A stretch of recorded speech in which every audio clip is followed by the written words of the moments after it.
So our first speaker today is someone I know very well, Paul Skinner from the Unified Water Label, and he's going to be talking about the scheme and how it can help both manufacturers and installers to reduce their impact on the environment by saving water. Paul, over to you. Well, thank you for giving us this opportunity to try to let people understand more about the water label. The water label, we've got 15 minutes to talk about this. It's simple. It's a simple, honest, straightforward, informative scheme, and it's about giving customers information and choice about the water that they are using, to give them they can make a considered decision when they're choosing the shower, the WC, the bath, the taps, etc. Unified Water Label, just Gary Neville's here, this Echo United. Unified Water Label, a voluntary-led scheme, self-declaration, it's across all borders of Europe, and there's been many, many years of work carried out by people within the industry, from different associations, in particular the BMA, over many years into this scheme, got us to where we are to this day. So, 160 plus brands, and that's over 17,000 products are listed on the scheme, and that is growing month by month. It's also recognised in the new ISO standard, ISO 23160 for water efficiency. So that's a big plus point for the scheme. And as you can see, the growth here from 2008 to 2023. And as I mentioned before, this is down to a lot of hard work from people like Yvonne Allgill, Chris Taylor-Hamlin, and the trade associations like the BMA over those years to get us to where we are now. We cover showers, taps, WC urinals, baths, and now recirculating showers. Spray WCs are in the pipeline. We're working on that with experts from around the European Bathroom Manufacturing Society. And that's the label. Simple. Really simple.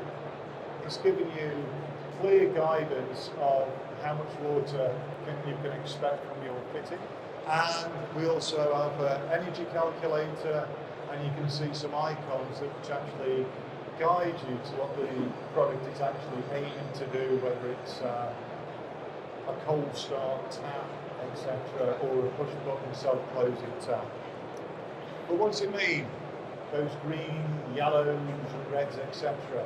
WCs, the green, less than or equal to 3.5 litres, and all the way there to 6 litres.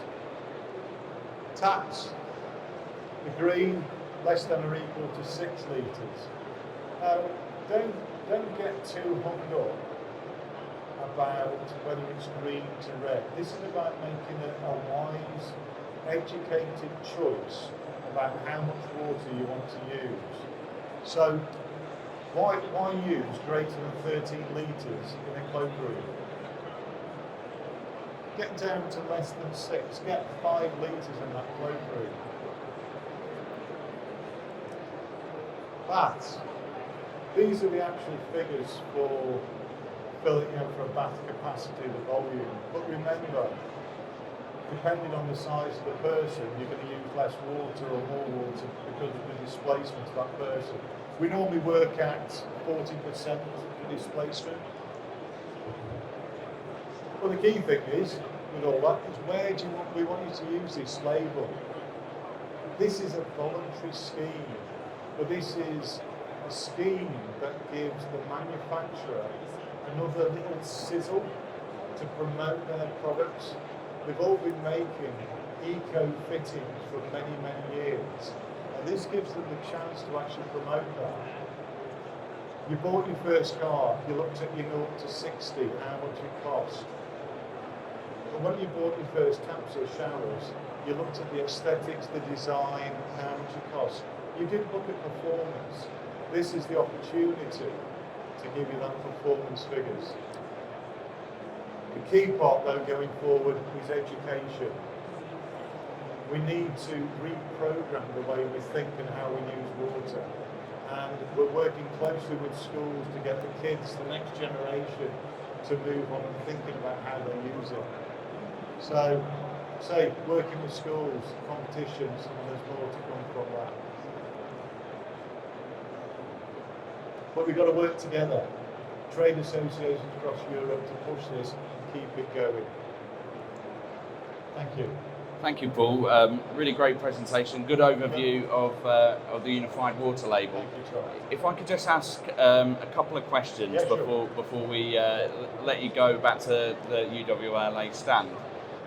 First of all, if there's not a widespread adoption and display of the Unified Water Label at point of sale in builders merchants and bathroom showrooms, what do you think the policy drivers are within government for an alternative? And what would that mean for manufacturers, for the different players in the supply chain? I think my concern is if a mandatory label came in, and I'm not against a mandatory label, but if a mandatory label came in and it's driven by people from outside our industry, and we lose control of how we want to drive this forward, then that becomes quite dangerous into the bathroom market.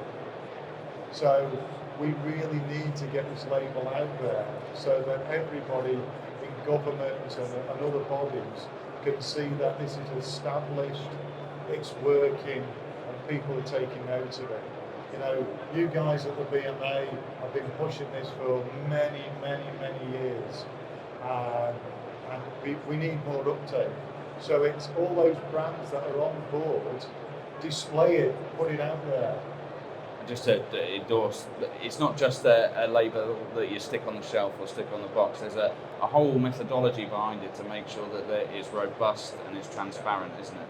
On the website, you've got access to all the technical criteria of how the performance is, for the products is tested.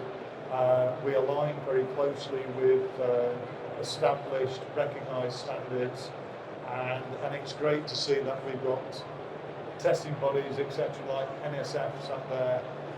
You know, there's people out there, third parties, who will carry out testing and give you a validated test report to demonstrate your product is compliant in what you're saying.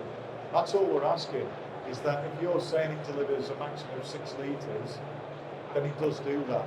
That is it.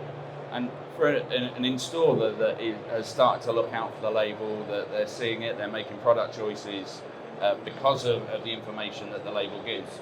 How do they know that it's robust and that there's integrity behind the scheme? Tell us about the audit. Yeah, the robustness is that when a product's actually listed, that within 3 years we carry out an audit. We call for audit the products. We take 5% of everything that's listed, and we make sure what they're saying is true. Now that can be that they've taken the testing through a 17025 testing facility, or we carry out visual audits and check calibration records, etc., etc. Paul, thanks very much for joining me. Enjoy the rest of the show, and we're going to take